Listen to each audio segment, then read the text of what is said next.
First time red velvet cake এত mini সাইজের make করেছিলাম, সাথে অনেক দিন পরে আমি কেকের উপর ফ্রি হ্যান্ড আর্ট করেছি। বেসিক্যালি আমার অনেকগুলো কেকের অর্ডার ছিল, আর কেকগুলো মেক করে আমি একদম সবকিছু ক্লিট করার পর হঠাৎ করে আপু আমাকে টেক্সট করে যে তার আর্জেন্ট একটা কেক লাগবে পরের দিন সকালে। ওই টাইমটাতে আসলে আমার এত খারাপ লাগতেছিল, কারণ আমি সব কিছু গুছিয়ে একদম ক্লিন করে মাত্র একটু রেস্ট করতে বসেছি, আর ওই টাইমটাতে আপু আমাকে নক করেছে।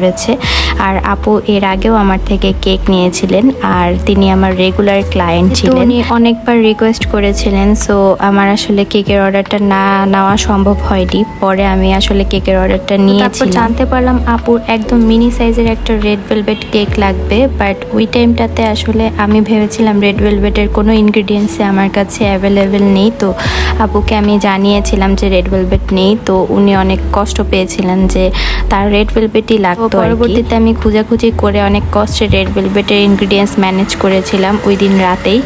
আর তারপরে হচ্ছে আপুকে জানাই, আর আপু অনেকটাই হ্যাপি হয়েছিলেন যে আমি তাকে রেড ভেলভেটটা দিতে পারবো। আমাদের মধ্যে একটা মিসআন্ডারস্ট্যান্ডিং হয়ে গিয়েছিল, যেটার কারণে আপুর কিছুটা মন খারাপ হয়েছিল এই কেকটা নিয়ে। আপু আমাকে বলেছিলেন যে বেন্তো কেক লাগবে তার, আর বেন্তো কেক নর্মালি হচ্ছে আমরা কিন্তু একটা বেন্তো বক্স আছে সেটাতে সার্ভ করে থাকি। যেহেতু বেন্তো কেক বলেছিলেন, তো আমিও নর্মালি বেন্তো বক্সে কেকটা সার্ভ করেছি, বাট আপু আসলে ওইটা বলতে ভুলে গিয়েছিলেন যে তার বোর্ডের মধ্যে কেকটা লাগবে। আর আমি যখন তাকে কেকটা সেন্ড করি তখন সে কিছুটা আপসেট হয়েছিল যে আমি বেন্তো বক্সে তাকে সেন্ড করেছি। আপনাদের কাছে কেমন লেগেছে জানাতে ভুলবেন না, and thanks for watching the video.